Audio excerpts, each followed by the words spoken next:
You're well within your right to realize that you are mourning a part of your life that you thought was going to be your whole entire life, right? You thought it was going to be your future, where you can see someone change towards you. You can see how they don't react to you the same way anymore. If they wanted to, they would. That's facts. This is one of the hardest parts of no contact. The reminiscing of all those moments and memories that you share together. Remember why you decided to walk away. Remember why you decided to let go. I deserve better than to feel vulnerable and feel alone in my vulnerability. So maybe you do deserve better. Okay? Maybe you do. Yes, you do. Remember, you deserve a good, warm, soft love. More than anything, you deserve a love that fights for you in return.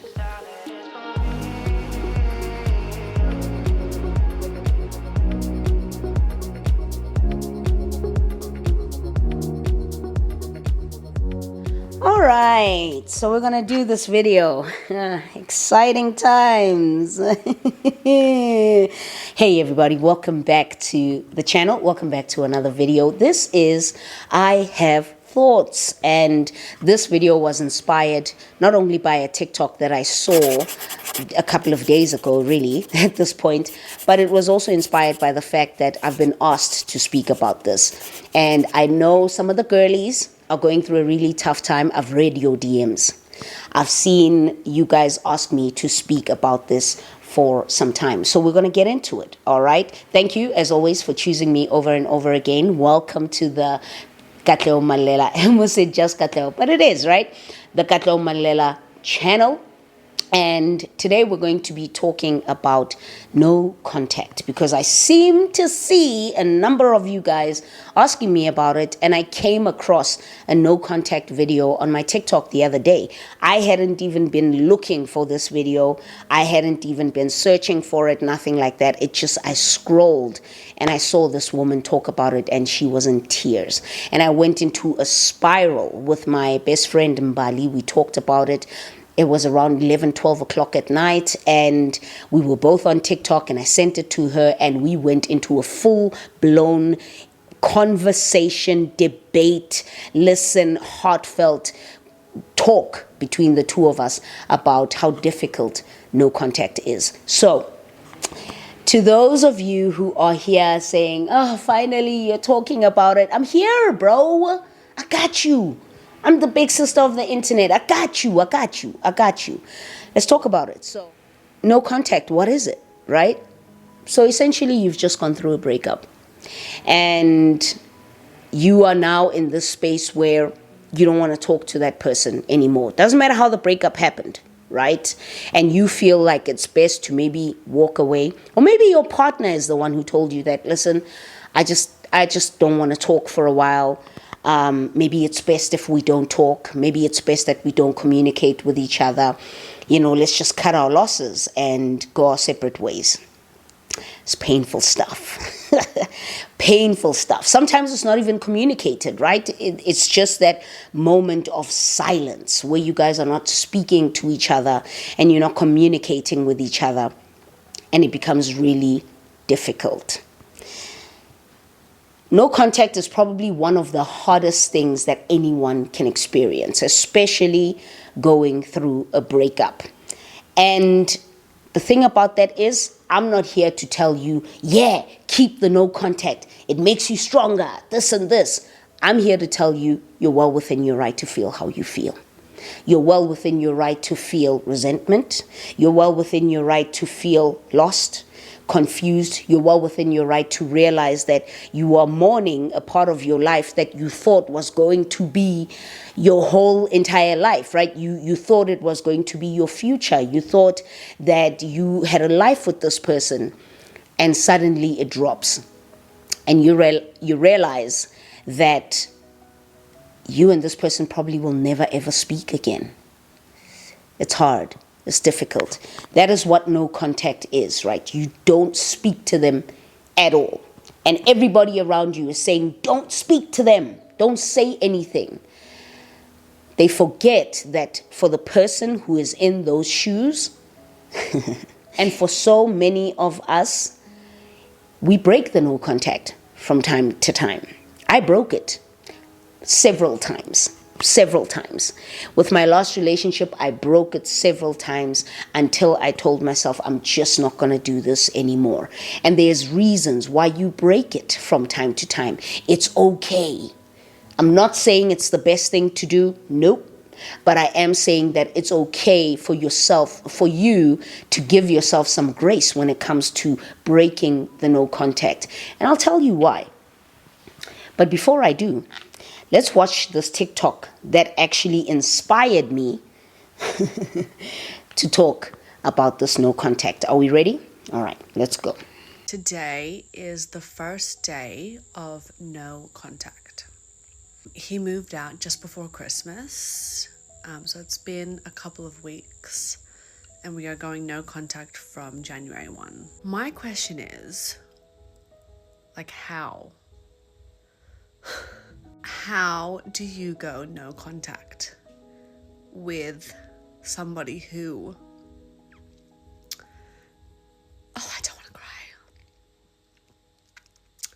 who was, your everything?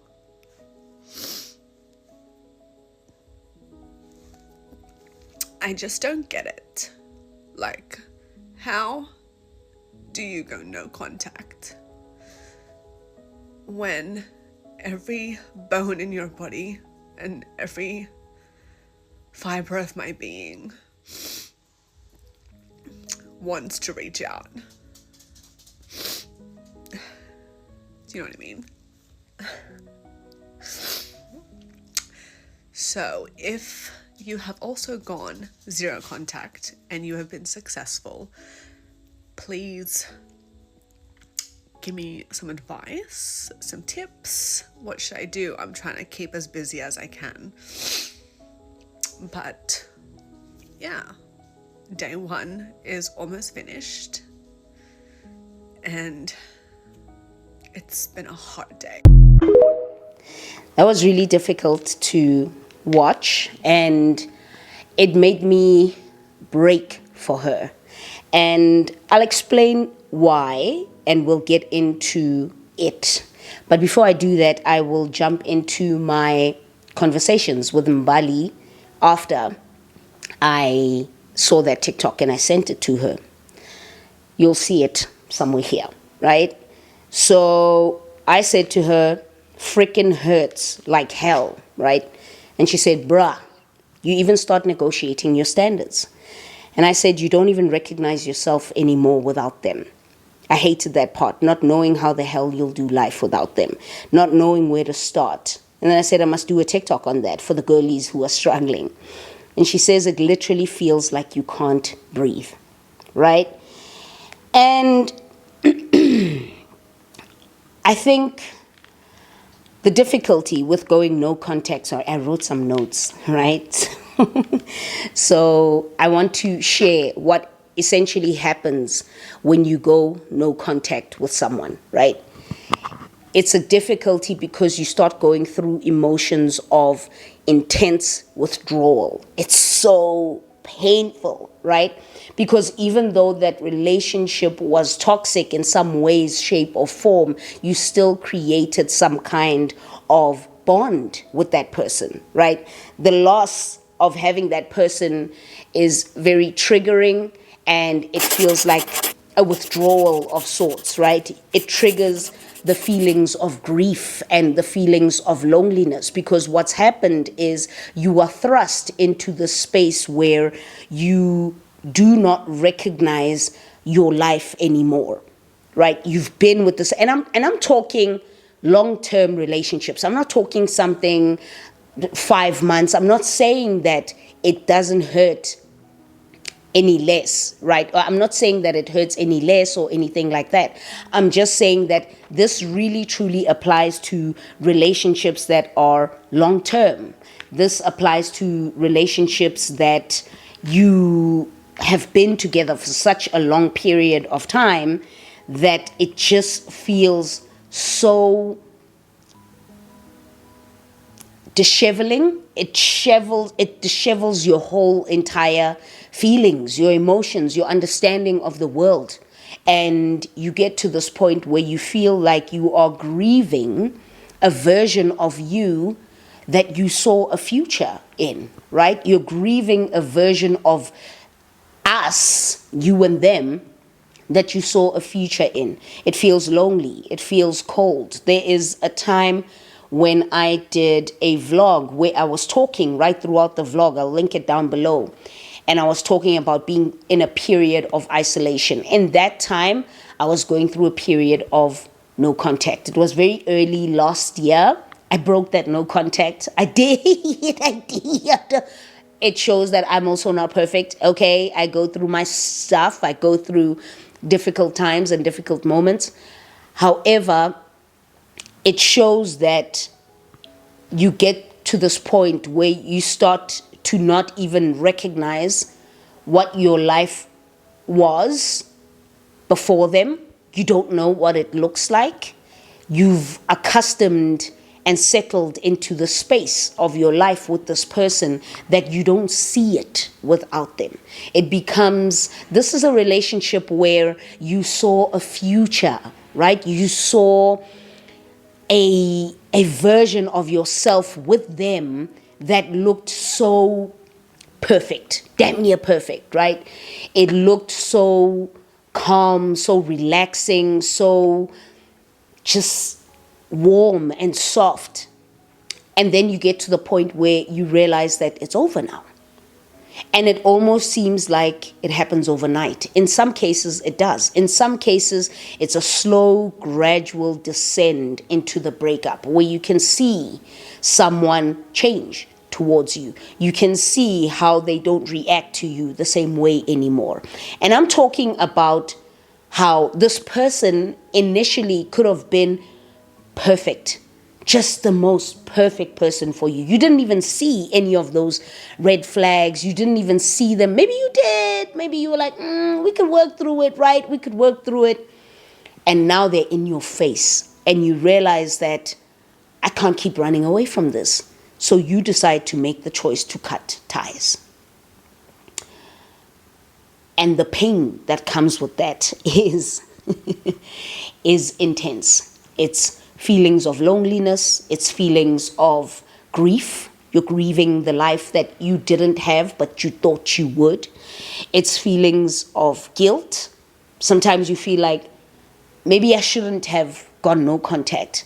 Maybe we could have worked this out. Maybe if I had stayed a little bit longer, tried to maybe see things from their perspective, right? Maybe see things from what they are saying. You start to question yourself quite a lot.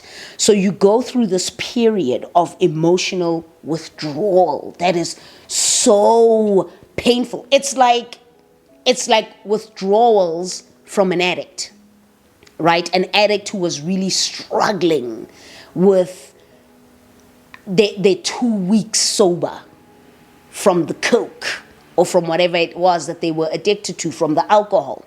They're 2 weeks sober.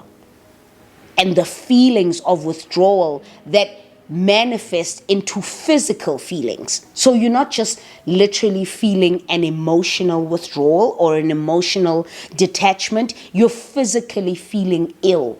You don't want to eat, nothing. Everything feels like it's lost its flavor. The world doesn't look as colorful as it used to. Everything just feels cold and dry and dreary. Even though you know that at your core, you've made a decision that you feel is the best decision for you, you are definitely going to go through those emotional withdrawals.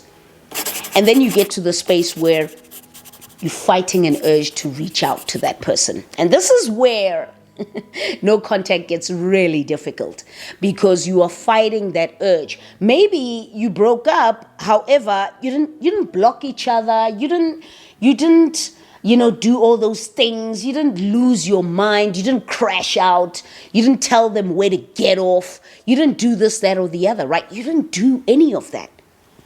It was just a silent withdrawal from one another. Silent breakup. No fights. No this, just heartbreak. Probably even on both ends, not just yours. right? But because we women tend to lean more to the anxious attachment style, so for us, it's a lot more difficult when it comes to the stage of the urge of wanting to reach out. Do you know how difficult that thing is? You're sitting there within yourself and you're looking at it and you're thinking, but we still love each other. There's no way, right? We still love each other, but then you have these moments of weakness where you crave the physical affection, the emotional affection, right? You're craving the reassurance. Maybe you're craving closure. Maybe you want to reach out to them because you want to close this off the right way. Maybe you feel like you didn't do it the right way. Just that little, you have that moment, that temptation where you just want to check in on them. You want to see if they're okay. I wonder how they're doing. I'm an empath. So I reached a point where I would ask myself, I wonder what he's doing or if he's doing all right, because I know how he tends to be when he gets into this stage of his life, right? I know how he tends to be when he's stressed out or sad or this. I wonder if they're doing okay. So you think to yourself, now you're fighting this urge to reach out and you're thinking, but a text wouldn't hurt, wouldn't harm anyone, right? You just want to text them and check if they're okay, if they're alive, right? The urge to do those things, to reach out, to send an email. Maybe you don't want to send a text because you're thinking, oh, maybe a text is a bit too close, right? Maybe you want to send an email. The urge becomes very strong to reach out during the no contact phase. And so many of us break it. We break the no contact. It's like, I gotta do this. And it's really difficult. It is so, oh my God. It's so difficult because then you are met with the feelings of the self-deprecating feeling, right? Because let's say you do break the no contact and you realize that not much has changed. They didn't want to talk to you. Because we find that a lot of men are avoidants.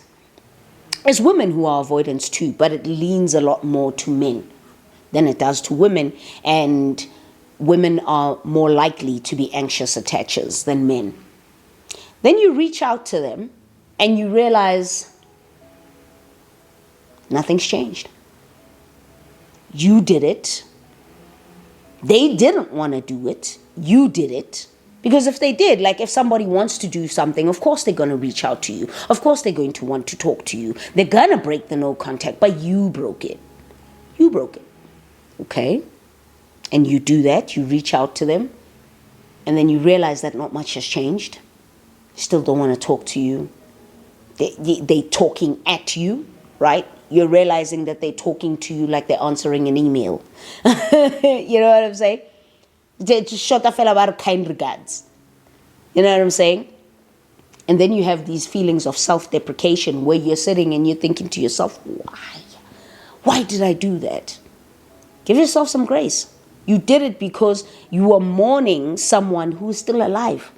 You are mourning the relationship that you never thought would come to an end, right? Then you're bombarded with feelings of guilt and doubt. So now you feel guilty for even doing it. And you start doubting yourself. You start doubting. I'm literally looking at my phone because that's where I wrote all the notes, right? You start doubting yourself, especially when you realize that time that you reached out to them, you start to see how they communicate to you, and you can see the signs and the traits of manipulation there, right? They keep talking to you because, hey man, they don't mind. They just didn't, they weren't the ones to reach out to you. So, hey man, they don't mind. They might have wanted to talk to you. You never really would know because they're never going to tell you that.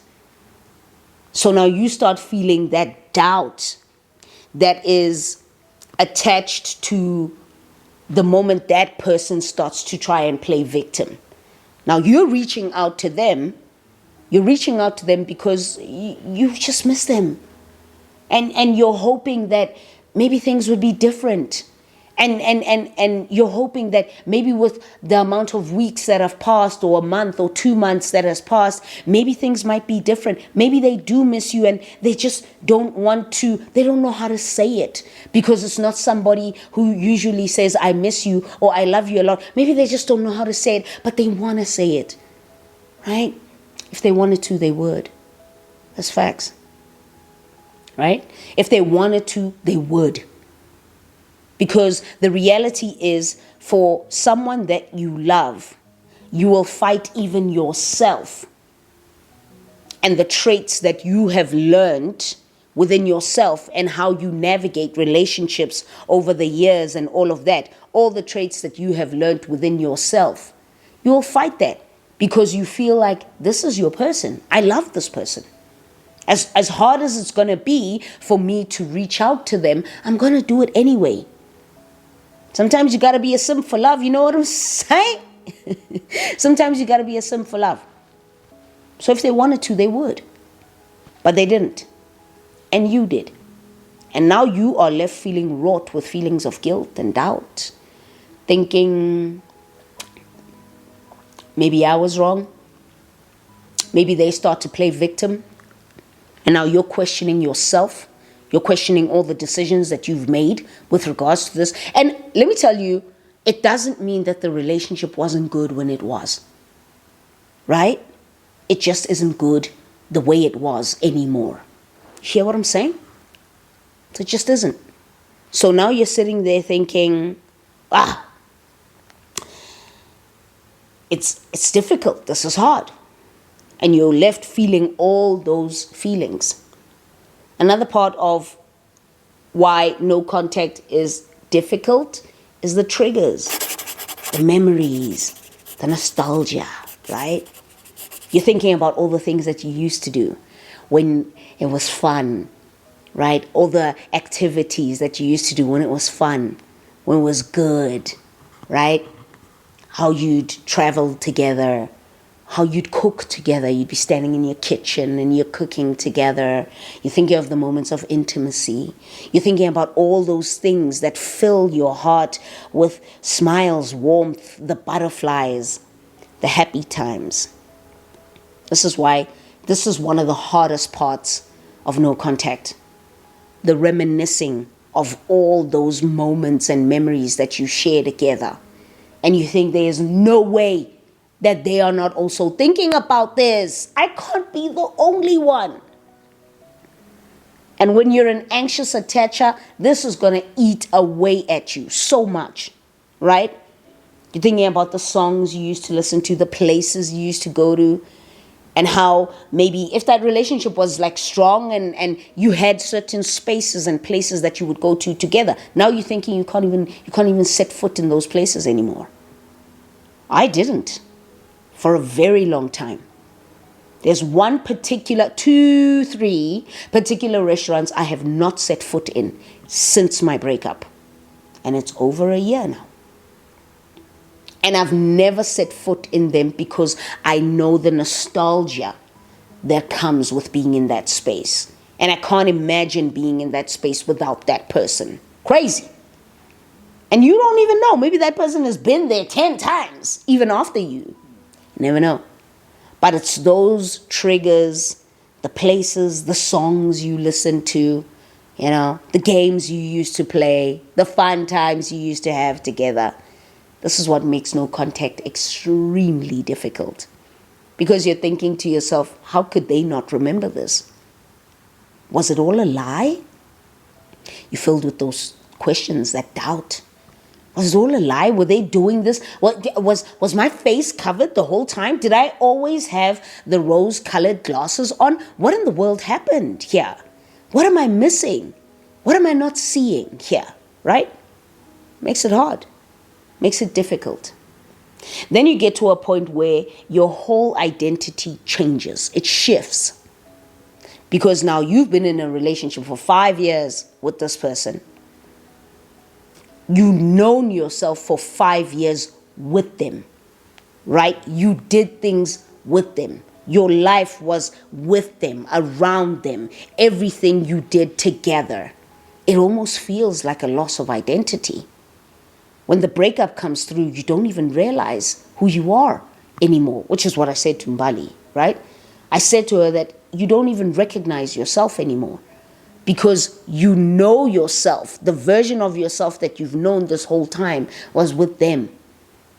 Now you're in a spot where you have to remember the things that make you happy or do the things that made you happy. And you're like, what were those things?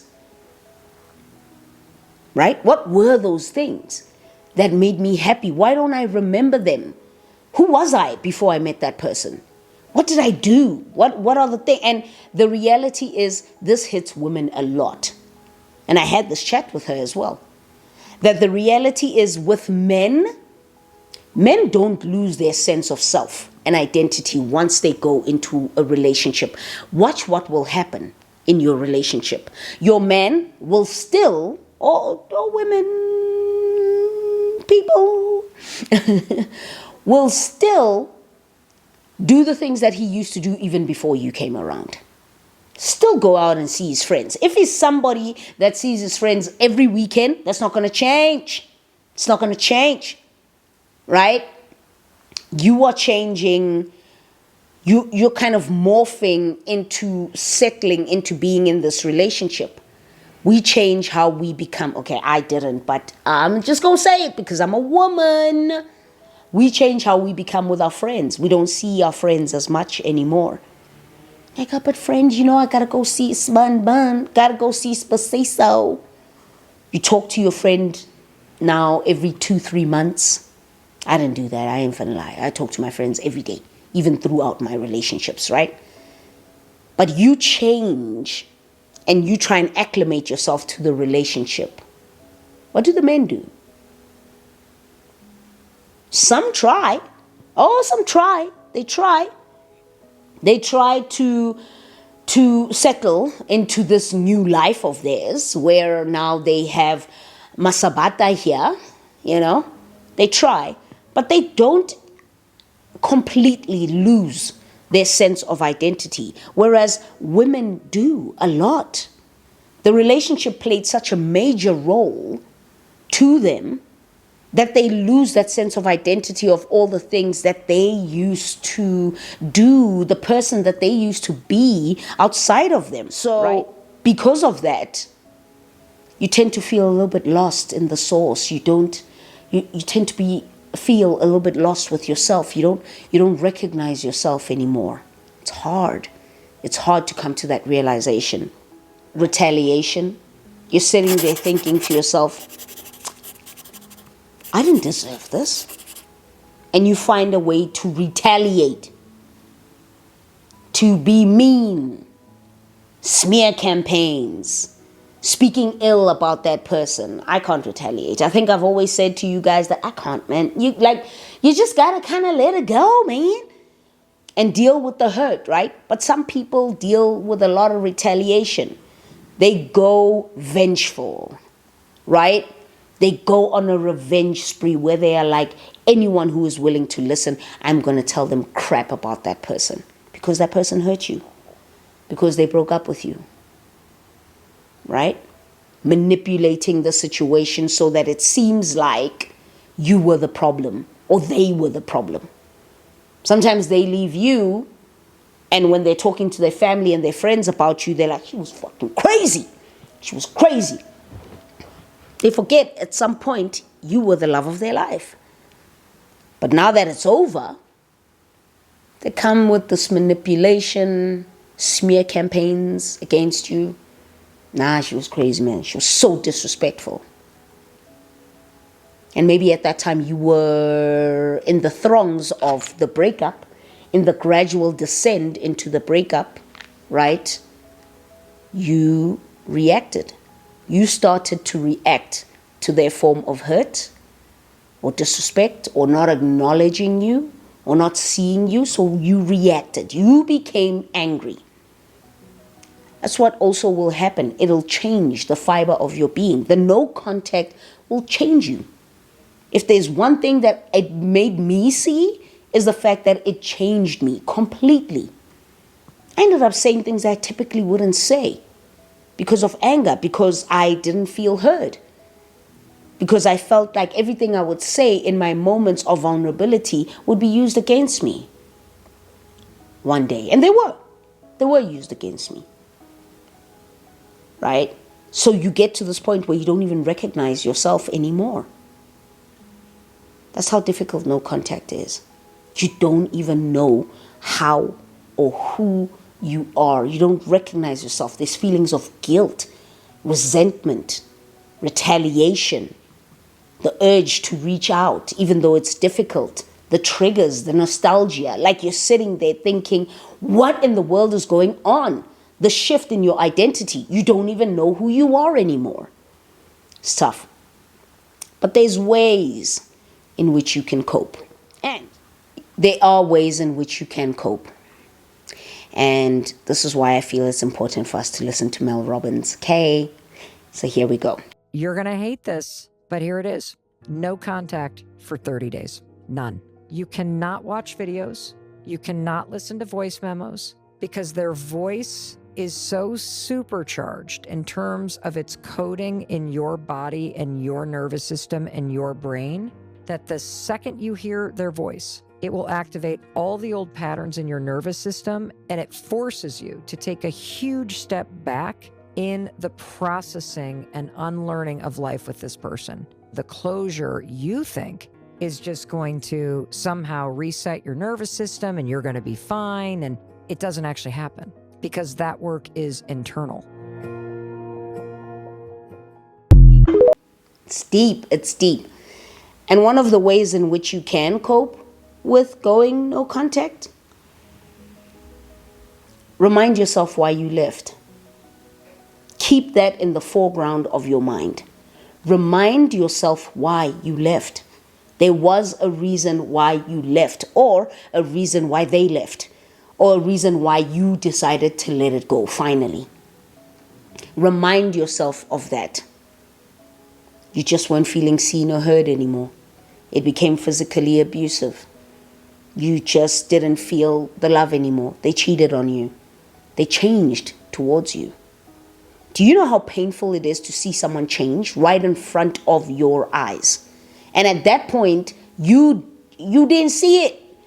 You didn't see it. You don't even remember how the disintegration of the relationship happened. But now you see them change towards you. They don't reach out for you anymore.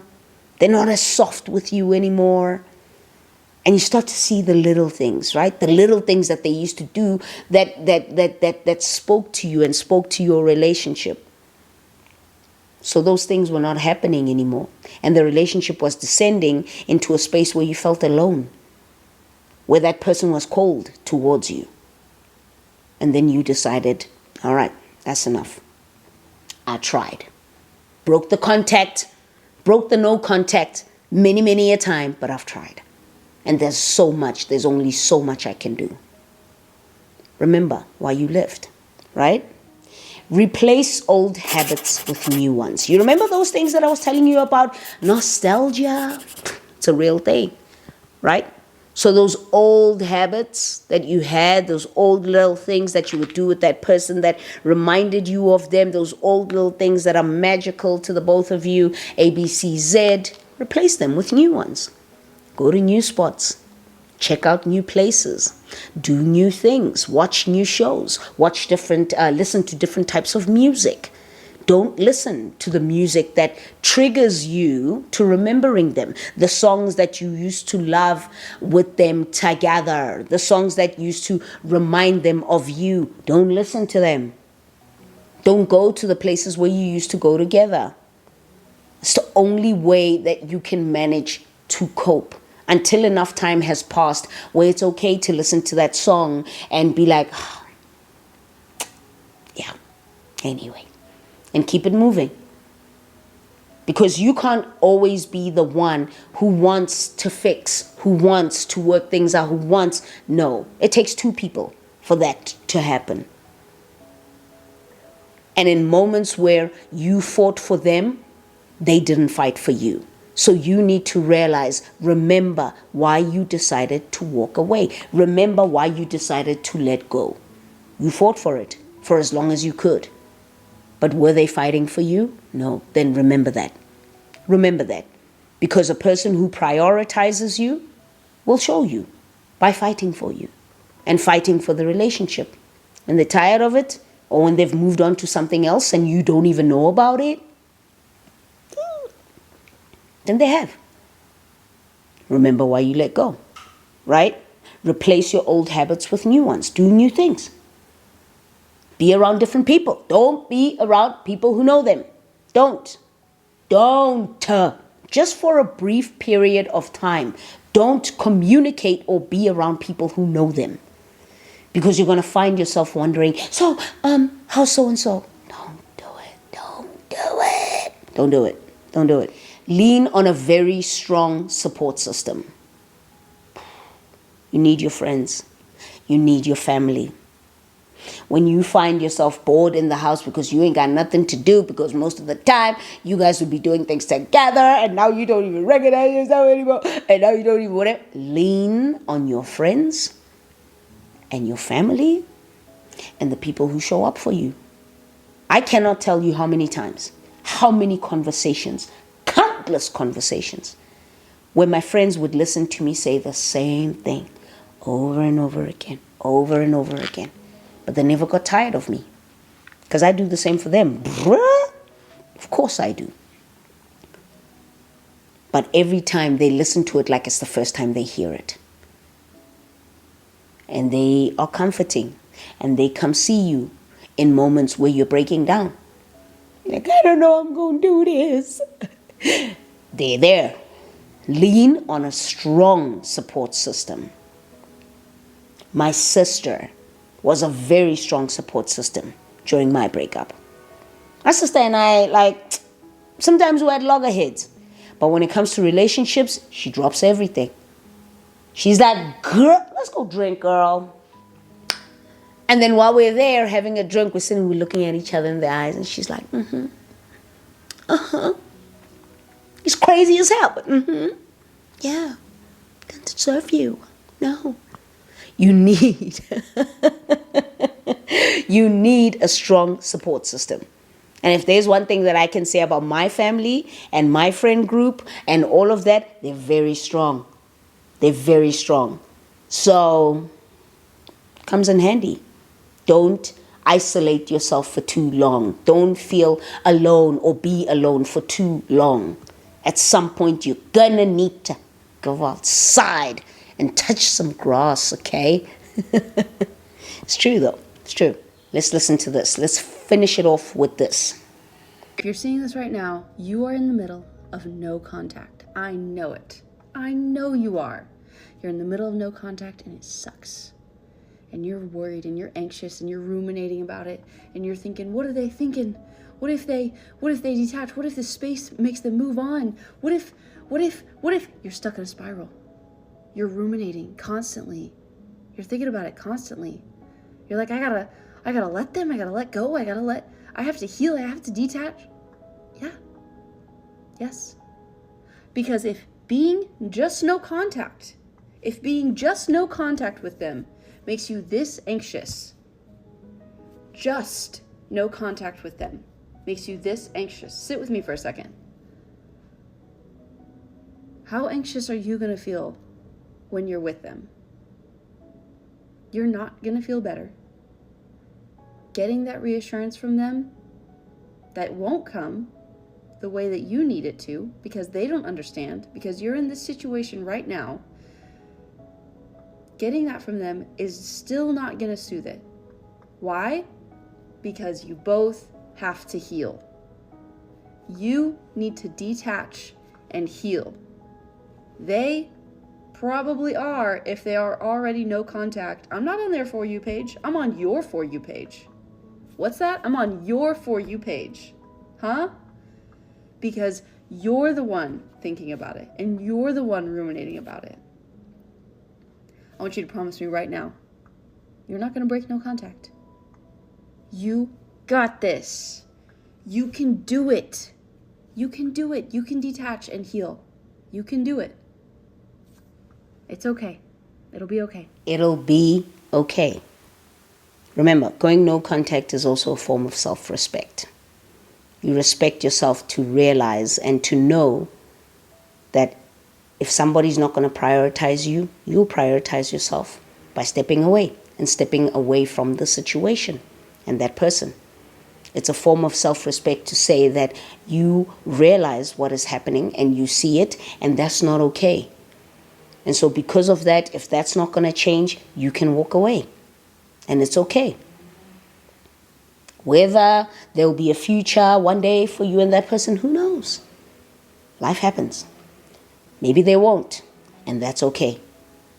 But going no contact is a form of self-respect. You are also saying that I know I deserve better than the treatment that you are giving me right now. I deserve better than to feel vulnerable and feel alone in my vulnerability. So maybe you do deserve better. Okay?